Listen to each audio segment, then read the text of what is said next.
John Sayles, thank you so much for sticking around and talking a little bit more about your mission.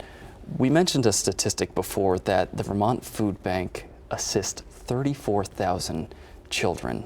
And once the cameras stopped rolling, we were talking about the importance of getting those youngsters, especially, the nutrition they need. It's important to feed all the family members, but why is it so important to get those stable nutrients into our children? Well, the brain science that's been developing over the last few years is really astounding. The impact that lack of proper nutrition has on a developing brain, even from the point of conception.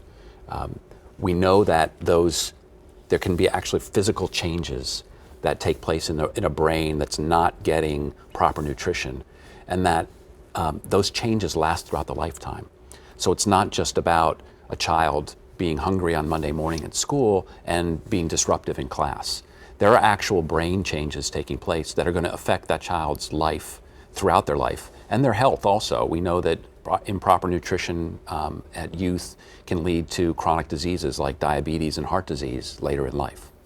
And it also is when you start to form those eating habits. So if you have all sorts of junk food in the house, that's what you're going to gravitate towards because it's all you've ever really known. That's right, and schools are doing a really great job of that right now, introducing children to fresher, healthier food, vegetables, and a lot of local food. Schools having gardens. You know, children are, as you said, so impressionable and develop so many habits. It's really important to develop those good eating habits and to have access to that healthy food. You know, oftentimes, as we talked about in the program, the parents can't afford the better food, and so they'll purchase less nutritious food so that there's enough. And that, again, is teaching the children that, you know, that's what you eat when we really want people to think about eating that really good food, that fresh produce and low-fat dairy. And Vermont is such a wonderful landscape for those folks to get out into the community garden, or if the school has a garden. Is there enough being done in the schools to educate these children? Do they have nutrition-based programs? Is the food pyramid something that is still presented? Yeah, actually the food pyramid is now the plate, my plate. They're doing a really good job in schools right now. More and more is happening.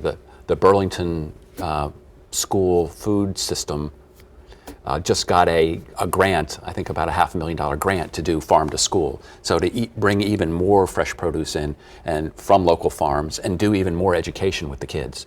A lot of schools now are bringing kids into the school kitchen as a class and teaching them how to cook, teaching them about the ingredients that go in and how delicious foods that they maybe haven't eaten before can really be. Well, John Sayles, thank you so much for further educating us and getting that educational tools and resources out into our community as well. We truly appreciate you taking the time to stop by. My pleasure.